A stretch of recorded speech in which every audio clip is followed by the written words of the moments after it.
Après le début du ministère de Papa Simon Kimbangu le 6 avril 1921, les colons sont déterminés à l'arrêter.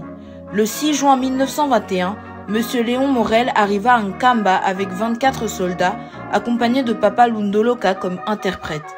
Ils avaient pour mission d'arrêter Papa Simon Kimbangu. L'invasion des colons belges au Congo, notamment à Nkamba, fut l'une des plus brutales des armées coloniales qui étaient anti-kimbanguistes. Papa Simon Kimbangu était pour eux une très grande menace qu'il fallait immédiatement arrêter afin qu'ils puissent continuer tranquillement d'évangéliser le peuple congolais avec leur christianisme et leur Dieu blanc. Un missionnaire anglais du nom de Jennings fit une lettre à l'administrateur Morel pour se plaindre des actes de vandalisme commis par les soldats sur la population congolaise. Les matelas des femmes et des enfants, les vêtements, la volaille ainsi que le peu de biens que possédaient certaines familles furent volés. Les femmes ont subi d'atroces actes et contractèrent de graves maladies. Les lieux de culte furent profanés et des pages bibliques entières furent arrachées, notamment les psaumes, ainsi que d'autres ouvrages qui avaient été donnés par les missionnaires. Selon Jennings, il fallait remédier sur leur façon de faire. Papa Simon Kimbangu dit à la population: que tous ceux qui ont peur s'en aillent et que fassent de même ceux qui ne peuvent rester sans répondre par la violence à la violence. N'usez pas de la force, même lorsque je serai brutalisé. Cela montre encore une fois que Papa Simon Kimbangu était une personne pacifique et non violente. Arrivé à Nkamba, Morel et ses soldats capturèrent Papa Simon Kimbangu et se mirent à le battre violemment avec la crosse de leurs fusils. La foule tentèrent en vain d'arracher Papa Simon Kimbangu des mains des soldats au milieu des cris et des pleurs. Papa Simon Kimbangu lança alors un appel au calme. Des projectiles lancés, 3 soldats blessés, une femme blessée et son bébé tué. Tout cela furent très violents.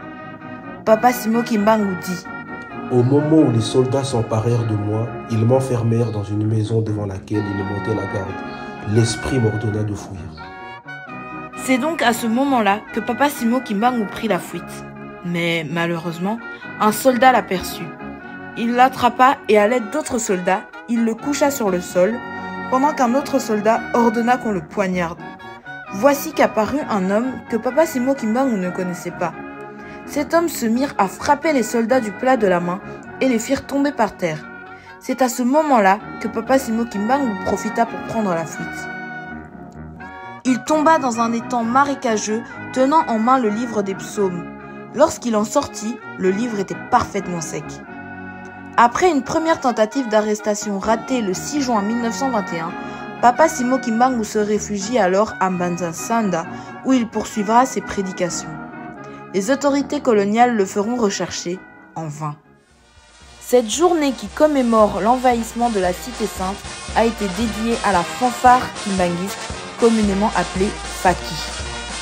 La fanfare kimbanguiste a été fondée le 26 septembre 1956 par son éminence Papa Joseph Daniel Makuntima, premier chef spirituel de l'EJCSK et 3e fils de Papa Simon Kimbangu.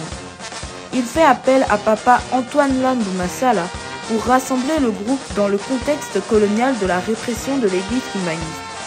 Alors, la fanfare kimbanguiste d'aujourd'hui est née de l'anonymat. Instrument d'évangélisation, une vingtaine de musiciens à ses débuts. Aujourd'hui, elle est répandue universellement avec plusieurs milliers de musiciens répartis dans plus de 250 fanfares. Elle participe activement au développement de l'église, dont elle est l'un des mouvements les plus emblématiques. Faki Oye! Faki Oye! Faki Oye! Oye! Oye! Oye! Ceinture, y'a papa toujours en avant, coûte que coûte!